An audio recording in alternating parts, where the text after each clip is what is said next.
Saudi আরবের এই জায়গাটা দেখতে একদম আমাদের পলাশবাড়ি ফ্লাইওভারের মতো, যেটি একদম মরুভূমির পাশেই অবস্থিত।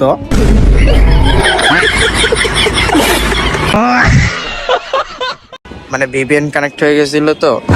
এটা মূলত আমাদের কিন্তু পলাশবাড়ি। আর এই পলাশবাড়িটা কোথায় অবস্থিত আপনারা কি জানেন? অনেকেই বলবে যে গাইবান্ধা জেলায় অবস্থিত, কিন্তু কখনোই না। এটা হচ্ছে একদম সূর্য আছে না, ওই যে আপনাদেরকে দেখাই, ওই যে সূর্য, ওই সূর্যের একদম কাছাকাছি যে শহরটা, সেটাই হচ্ছে পলাশবাড়ি।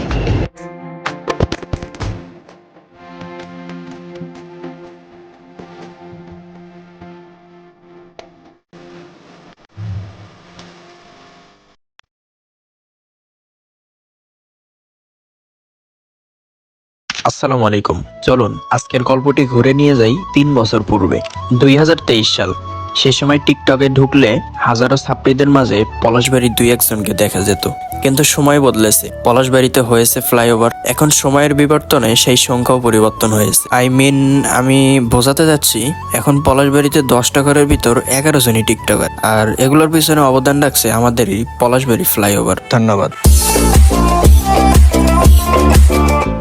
অনেক মজা হয়েছে, চলুন এবার সিরিয়াস কথায় আসা যাক। পলাশবাড়ি ফ্লাইওভার এই অঞ্চলের যোগাযোগ ব্যবস্থাকে করেছে আরো সহজ ও গতিশীল। একসময় যে এলাকায় যানজট ছিল নিত্যদিনের সমস্যা, কিন্তু ফ্লাইওভার নির্মাণের ফলে যানবাহন এখন দ্রুত ও নির্বিঘ্নে চলাচল করতে পারছে। স্থানীয় ব্যবসা বাণিজ্য থেকে শুরু করে সাধারণ মানুষের দৈনন্দিন যাতায়াত সব ক্ষেত্রে এসেছে ইতিবাচক পরিবর্তন। এই যোগাযোগ ব্যবস্থা উন্নয়নের মাধ্যমে পলাশবাড়ি আজ আরো এগিয়ে যাচ্ছে উন্নয়নের পথে। এই ফ্লাইওভার শুধু একটি সেতু নয়, এটি এলাকার মানুষের স্বপ্ন, সম্ভাবনা আর অগ্রগতির প্রতীক।